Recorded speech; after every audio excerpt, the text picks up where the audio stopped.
Okay, so prices are higher than ever, and I've had some clients that have pivoted their search from single family homes to condos. Now we're looking at condos. So I like condos because I am the type of person that would rather pay someone to mow my lawn than to do it myself.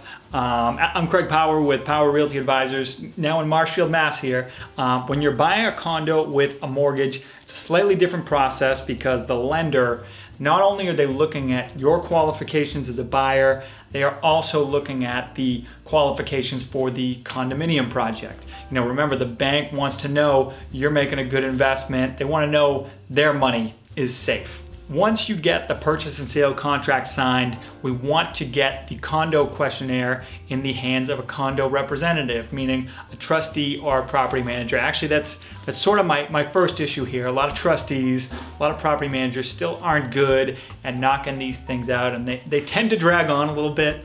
That's just me, the agent perspective.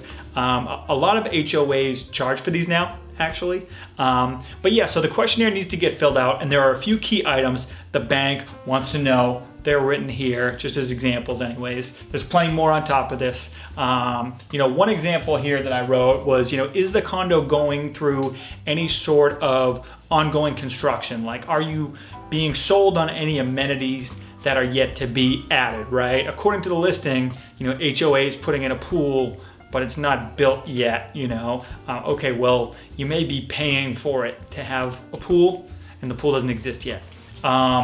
Number two here, so finances, money management, right? How much money is in reserves? What does the budget look like? It's possible for an HOA to be badly in debt. The bank doesn't want to let you borrow money and have you invest it in a bankrupt condo project.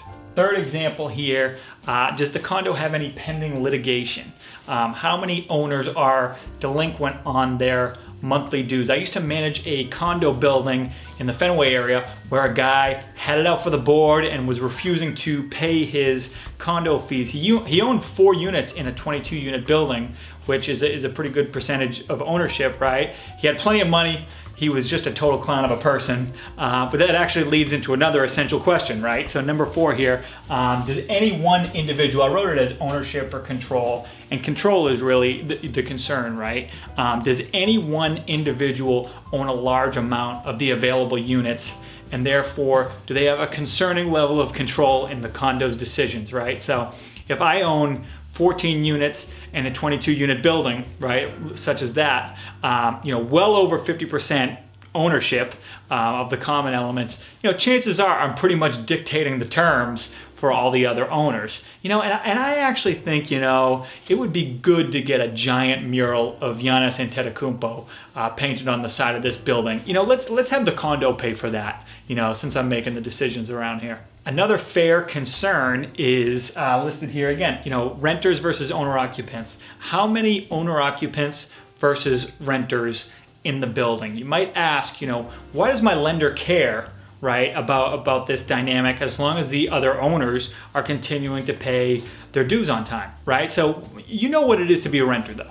And as a renter, do you really care about gutters and downspouts and water seepage in the basement to the same level? And I can stop you there. No, you don't. Not as a renter, not the same way. So condo buildings that are used primarily as rentals or as investments, generally, sweeping generalization, aren't as nice. Not a hard and fast rule. In fact, some condos actually go the complete opposite direction and cater to short-term rentals.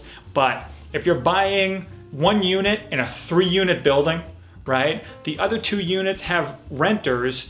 You're basically, in charge, and you're now the only one living in the building that has a stake in the resale value of the building in that example. The questionnaire itself is more specific, certainly more specific, but I think these are some common sense examples.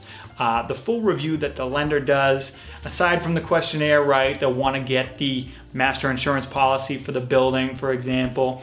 Consider condos, right? If you're banging your head up against a wall in this market, it's good to recalibrate maybe save the single family home and the white picket fence for later. Maybe condo life will come with more benefits than you even realize. And if you do shift your search that way, hopefully this video will at least offer, some sort of explanation as to, not just what the questionnaire is, but what its purpose is.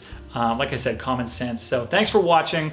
Subscribe to Power Realty Advisors on YouTube. It means a lot. Thanks for your support. Have a terrific day.